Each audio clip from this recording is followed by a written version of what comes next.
What is up, y'all? Welcome on back to my review series for Fantastic Four as I get ready to go see Fantastic Four First Steps later this week. So I'm pretty excited to go see the next Marvel movie for the first time in a while. I actually have a little bit of interest into an MCU movie. And in order to get ready for it, I'm going to watch all of the Fantastic Four movies leading up to it. So I've already reviewed the first Fantastic Four movie that came out in 2005. And then now it is time to review Rise of a Silver Surfer, which came out in 2007, if I'm not mistaken. I just want to start this review off with one thing. Okay, the first two that came out in the early 2000s, I think you have to look at the period of time that this movie came out. And I think based on when this came out, I don't know. To me, I think these movies are decent. Honestly, I think they're overhated and they're a little bit underrated. Now, I'm not going to sit here and try to convince you that these two movies are some of the best movies that Marvel has ever done because they are far from well made movies. If anything, they're just entertaining. They're just dumb fun. Rise of the Silver Surfer came out in 2007. I want to put this into perspective for you. This movie came out in 2007 and Dark Knight came out the next year. Iron Man, the first movie of the MCU, also came out the next year, along with Hellboy 2. So this really came out before the influx of superhero movies. Spider-Man 3 came out in the same year as Rise of the Silver Surfer. So I just want to put that into perspective that this movie came out before superhero movies were really just a mainstream thing. We were still getting several a year,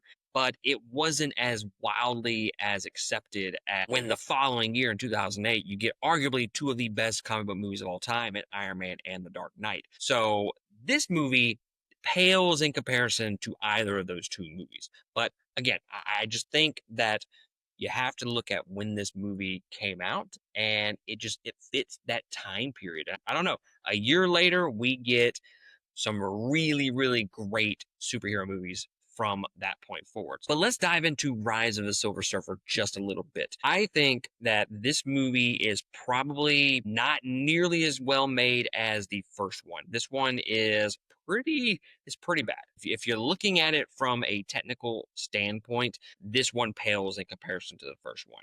The first one actually has a decent story. It actually has some character development. I mean, the story might not be all that interesting, but at least it has some type of intelligence when it comes to the story.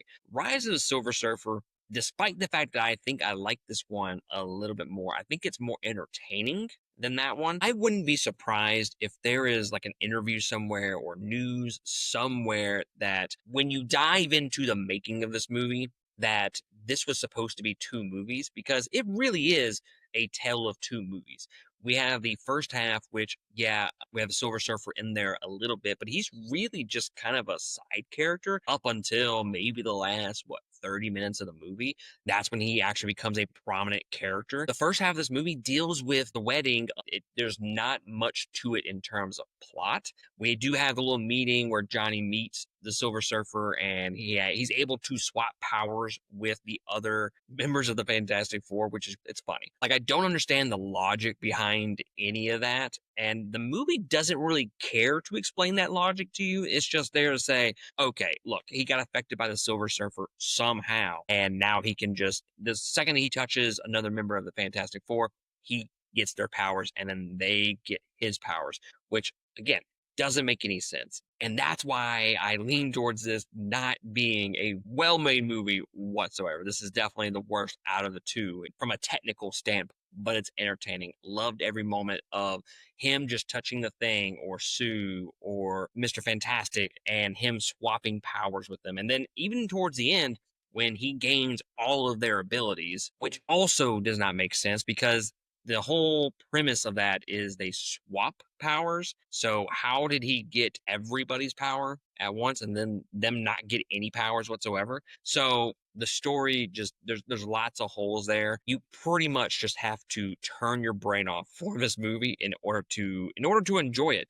So first half of the movie, the wedding, which I feel like it definitely could have used a little bit of time towards the Silver Surfer, or maybe another like side villain, or something along those lines, or even.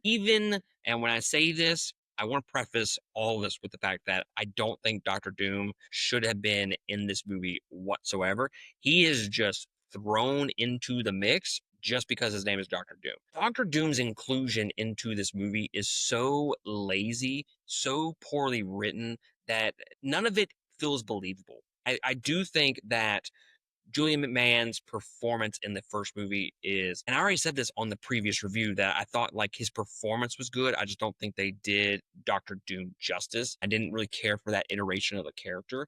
The same thing applies to this, but I think it was better in the first movie. They are literally just throwing this dude in the movie just because of the name. I think it's just to have sold tickets for this movie. It was a cash grab, basically. They literally had no idea how to use Doctor Doom in this movie.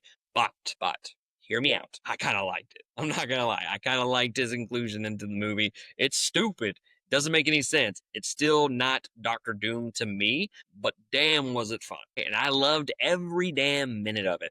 This dude comes from the dead. Not only is he locked in this little cage and he is in Latveria, and he's just they're all willy-nilly. There's no security. He's just in this little warehouse of all things. And with the Silver Surfer, he awakens and he comes back to life somehow, which they don't explain. And then once he meets Silver Surfer, he then has the powers to heal himself. And then he steals the Silver Surfer's surfboard, and he is fighting the Fantastic Four while on the surfboard, while they are in their Fantastic Car, and it is just so silly and comic booky. I love every damn minute of it, guys. Okay, like I've said, I'm here to tell you, it is terribly written. It doesn't make any sense. It's not Doctor Doom to me. It's kind of silly, but it also kind of fucks. And I really love how they kind of use the same like footage of Doctor Doom on the surfboard. It's kind of like they ran out of footage or they couldn't afford to reshoot certain scenes.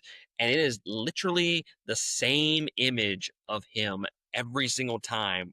And it's just like it's this one shot of him just staring right at the camera and then him moving his arms like this, and then there's probably some voiceover there. Like I said, none of this is good. It's just lazy. Everything about this movie is just lazy. So, anyways, Doctor Doom joins the mix for whatever reason. We didn't need him in this movie. You have Doctor Doom, you have Silver Surfer, and you have Galactus, which we haven't even talked about Galactus yet. The Silver Surfer's design looks absolutely incredible.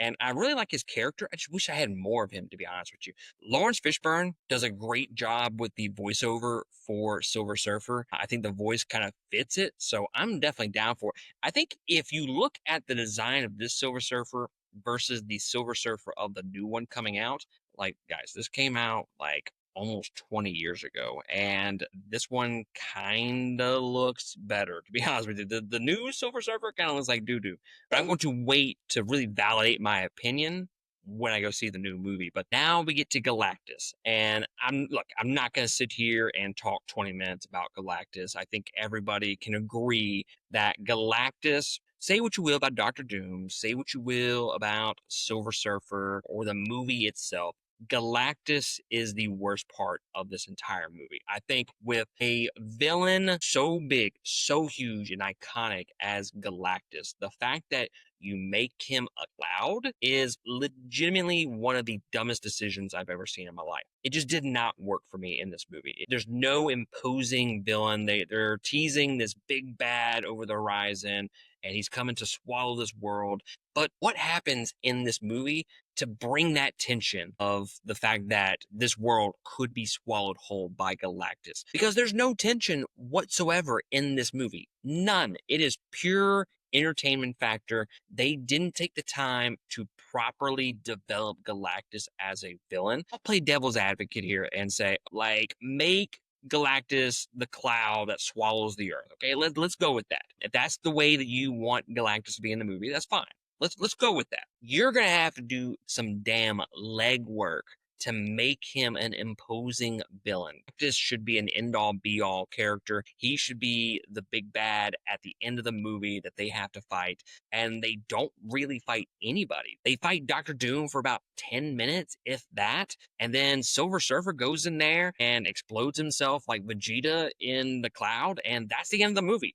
They literally do not fight Galactus whatsoever in this movie. And again, they don't do a good job of really bringing the tension. Not once did I sit there and think, wow, there's a possibility that they might not beat Galactus. Galactus might actually win this fight. Never had that thought once. Because he's not properly developed, because we don't get a sense of who Galactus is, what his powers are, what he's done. They just do some exposition to really develop his character. And we don't get anything from that character throughout the movie, and it just completely ruins Galactus for me. I think it is one of the worst aspects of the entire movie. It is just something that is just thrown in there just to bring the Silver Surfer in there. They didn't give a shit to even write a decent character.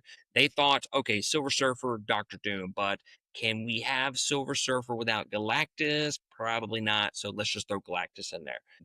Was probably the thought process behind putting all of these villains in this movie. Like, hey, we can't have a Fantastic Four movie without Doctor Doom, which I will argue that, like, look at Megatron in the Transformers movies from Michael Bay, or even look at Shredder from T. Like, a lot of the times, Shredder is, yeah, he's the main villain. He's the iconic villain of the Ninja Turtles. But in a lot of the cases, they throw him in there just for the clout of his name, and he's really just a minor character.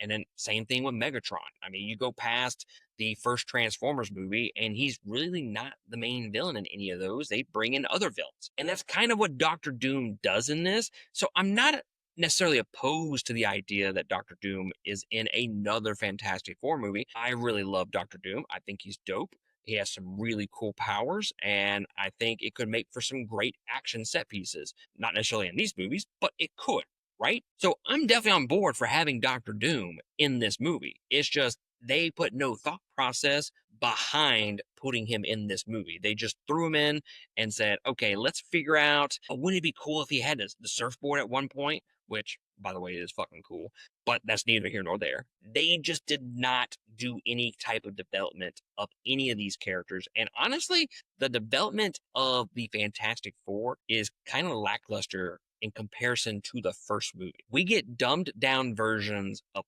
all of these characters. Sue Storm is basically the love interest of any of these 90s action movie, where she is just there to support every other character. It is just a poorly written female protagonist. And it's just, in comparison to the first movie, like, she was pretty decent in that first movie. This one is just, she doesn't have any real reason to be in the movie other than to support the other three. So I think out of the four, she is the weakest character of the Fantastic Four. And then you have Johnny Storm, who is a shell of his former self in comparison to the first movie. Like, there was so much like roasting and wisecrack jokes from him to the Thing, and all that is kind of cut from this movie. There's just not a whole lot there. That was one of the best things about the first movie, was him just constantly roasting the Thing getting pissed off at him, and they just turned him into more of a serious character in Rise of the Silver Surfer. So overall, guys, I think this movie is overhated. It is not well made. It is for all intents and purposes, it is a shitty made movie. It is a very, very bad movie. But you know what? Some movies are just so bad, they're good. And Rise of the Silver Surfer just falls right into that category for me. Like, this, to me, I could see watching every couple years, and it being one of those comfort movies for me. Like, just put on the first one, get a little bit of the character development there, and then play this one immediately afterwards, and just be entertained for an hour and a half. Which, I haven't talked about the pacing of this movie. In the first review, I said the pacing was really good. The pacing of Rise of the Silver Surfer, even better. They trimmed off about 10-15 minutes of this movie, and it just breezes by. Now, could we have used probably about 10 extra minutes and developed some of these characters a little bit, or even, I don't know, done something with Galactus or Doctor Doom? Hell yes.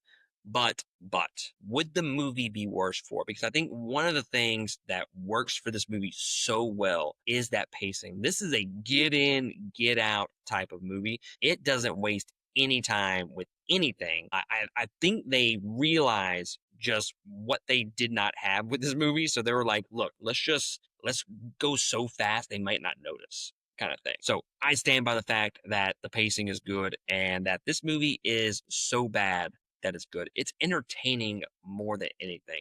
There's just so much in here that is just it's kind of cool to see it on the screen. The Fantastic Car, which was dope, Silver Surfer, Doctor Doom riding on the Silver Surfer's board. Awesome. We get Reed Richards dancing at a bachelor party, which also I have not talked about the CGI. The CGI, for the most part, is not terrible. Like I'm kind of surprised like how decent it is in 2025 compared to when it came out in 2007. With that being said, the Mr. Fantastic stuff is absolutely god awful. I think anytime that they use his powers, it looks absolutely atrocious. The worst looking thing about this movie is Mr. Fantastic using his powers. The CGI on it, the special effects just look like absolute garbage. But hey, we got him using his powers in a dance scene at a bachelor party. So who am I to say that it looks like shit, okay? Because that shit was fun. But guys, let me know down in the comments below of how you feel about Fantastic Four Rise of the Silver Surfer.